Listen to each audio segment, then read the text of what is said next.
내가 그해 받은 현금 봉투는 다 그해 12월 31일 전에 다 썼어요. 그래서 등록할 필요가 없었어요. 이렇게 얘기합니다. 보십시오. 결혼식이 2019년 12월 12일이에요. 근데 재산 등록일이 2019년 12월 31일입니다. 왜 2019년 12월 31일이냐? 다음 해인 2020년도 4월에 총선에 출마했잖아요. 그러니까 총선에 출마하는 사람은 자기 재산을 총선 과정에서 공개를 해야 됩니다. 그러려면 자기 전 재산을 공개를 하는 거죠. 그러다 보니까 2019년 12월 31일에 마이너스 5억 7,700만 원인 상태라고 공개를 했습니다. 만약에 이때 공직자선거법 위반하지 않고 일반 국민에게 자기 재산을 정직하게 알리려고 했으면 결혼 축의금도 여기 등록을 했어야 돼요. 그러면 결혼 축의금을 본인 설명대로라면 억대 축의금을 받았다는 건데 딱 날짜가 안 맞아요. 12월 12일부터 불과 19일 만에 1억을 다 썼단 말입니까? 저는 그게 이해가 안 됩니다. 아무리 그래도 20일 만에 1억을 어떻게 다 쓰죠? 그 얘기를 하는 거예요. 내가 결혼 축의금으로 12월 12일에 억대 축의금을 받았어 12월 31일자로 다 소진했다.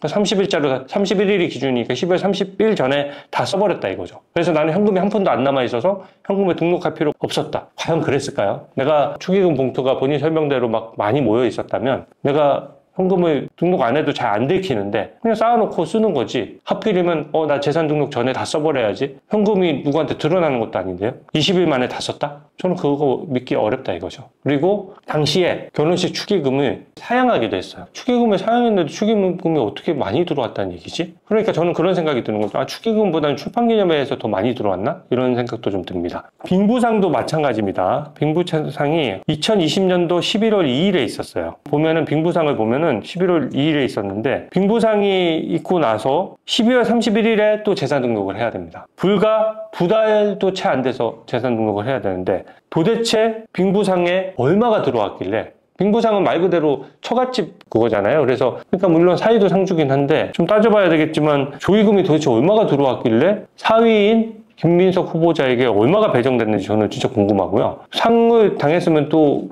거기에 따른 재반 비용도 서로 분담하게 되잖아요. 도대체 얼마가 들어오길래 6억의 수입원 중에 하나인지가 제가 참 궁금하고 2019년도 12월 31일에 순자산이 마이너스 5억 7,700이었는데 12월 31일에 불과 1년 만이죠. 2억이 늘었어요. 근데 우리가 세비를 받았으면 2020년도 5월 30일에 등원을 했으니까 세비를 한 6개월, 7개월 받은 거거든요. 그러면은 한 5천만 원 정도 세비가 있었던 건데 이게 세비를 한 푼도 안 쓰고 모아도 5천만 원이잖아요. 그러니까 이 5천만 원을 가지고 생활비도 하고 그 다음에 교회 헌금도 하고 월세도 냈을 거거든요. 그리고 제가 월 평균 신용카드 계산해봤더니 월 평균 한 380만 원 정도 되고 교회 헌금 등 기부금이 333만 원, 또 월세가 90만 원이었거든요. 그러니까 세후로 세비를 한 900만 원 정도 받으니까 이것만 하더라도 한 800만 원 정도를 고정 비용으로 쓰고 있는 거예요. 여기 휴대전화 요금도 있을 거고 뭐 등등등등 하면 저는 세비는 김민석 후보자의 지금 구조상 추징금을 빼고라도 일반 생활비로 거의 다 썼을 거라고 생각합니다. 그러면 결과적으로는 내가 번 돈만큼 다 써버리는 거잖아요. 거의 돈이 안 모이는 거잖아요.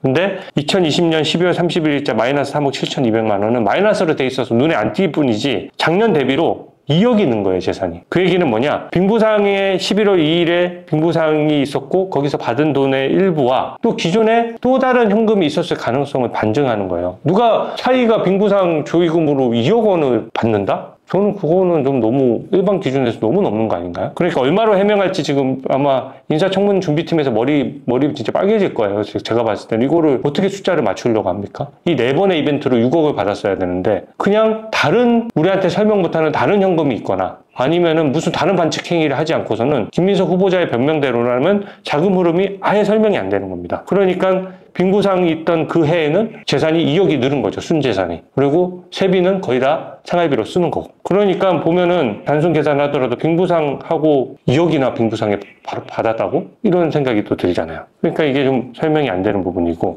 또 2022년 4월 5일에 출판기념회가 또 있었습니다. 근데 이걸 보면은 4월 5일은 이거는 비교적 좀 12월 31일까지 시간이 좀 있으니까 돈을 좀 녹여서 쓸 수 있는 시간이 한 그래도 8개월 정도 있는 거죠. 그러니까 8개월에 걸쳐서 이 출판기념회에서 땡긴 현금을 다 소진할 수 있는 시간이 있는 거고 현금을 거의 1,000만 원 이하로 다 소진을 했어야 그러니까 이때까지 뭐 축의금, 빙부, 조의금 얼마를 받았든지 간에 이 공직자윤리법을 위반하지 않으려면 2022년 12월 31일 기준으로 그냥 현금이 1,000만 원 이하가 돼야 되는 거죠. 근데 이거는 너무 이상해요. 왜 이상하냐면 출판기념회 때 엄청 현금을 많이 받았다는 게 딱 보입니다. 왜 그러냐? 2021년 12월 31일 재산을 봐주십시오. 마이너스 2억 6,400만 원이에요. 근데 불과 1년 만에 2억 5천만 원이 순재산이 늘었어요. 마이너스가 급격히 줄어든 겁니다. 그러니까 세비밖에 수입원이 없는데, 별다른 수입원이 없는데 2억 5천만 원이 확 눈에 띄게 는 거예요. 그럼 그 얘기는 뭐냐? 현금으로 2억 5천만 원이 확 들어오지 않는 이상 이게 설명이 안 된다는 뜻입니다. 출판기념회에서 책값으로 제대로 책을 팔아서 받는 것이 아니라 2억 5천만 원을 현금으로 받는다? 거기 온갖 이해관계자랑 기업인들 다 오는데 우리 일반 국민 눈높이에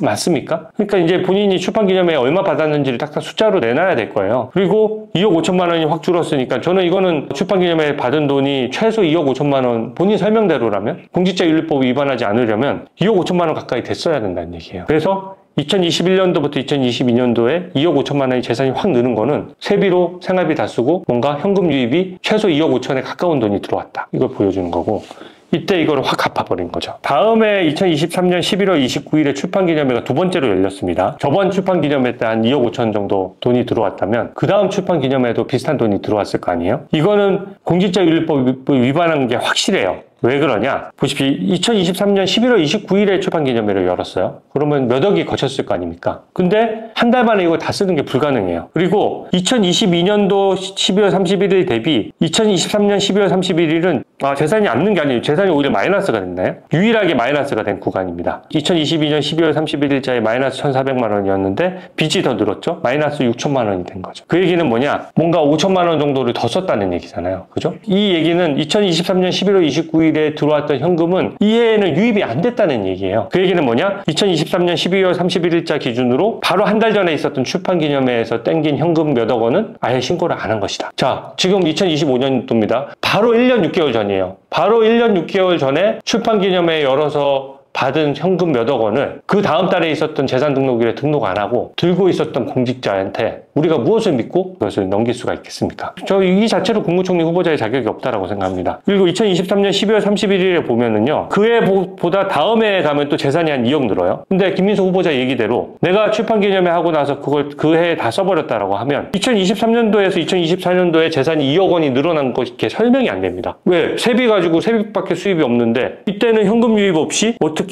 2억이 늘었겠습니까? 그러니까 김민석 후보자 입장에서는 도저히 잡을 수 없는 두 마리 토끼 중에 하나 선택을 해야 되는 거예요. 내가 돈을 받고 공직자윤리법을 위반하고 현금을 쟁여놓고 썼든지 아니면 공직자윤리법을 다 정확히 지켰다면 또 다른 현금이 있는 거예요. 이거는 우리가 모르는. 그렇지 않고서야 이 현금 흐름이 안 맞아떨어진다는 겁니다. 김민석 후보자의 해명 결론적으로 거짓말이다라고 저는 단정적으로 얘기할 수 있습니다. 말 자체로 모순이에요. 6억을 현금으로 받아서 다 5년 내에 소진했으면서 그때 그해 다 12월 31일 전에 그 현금을 다 소진해서 그래서 결국은 공직자윤리법도 위반한 적이 없다. 이 얘기는 저는 믿기 어렵다라고 생각합니다.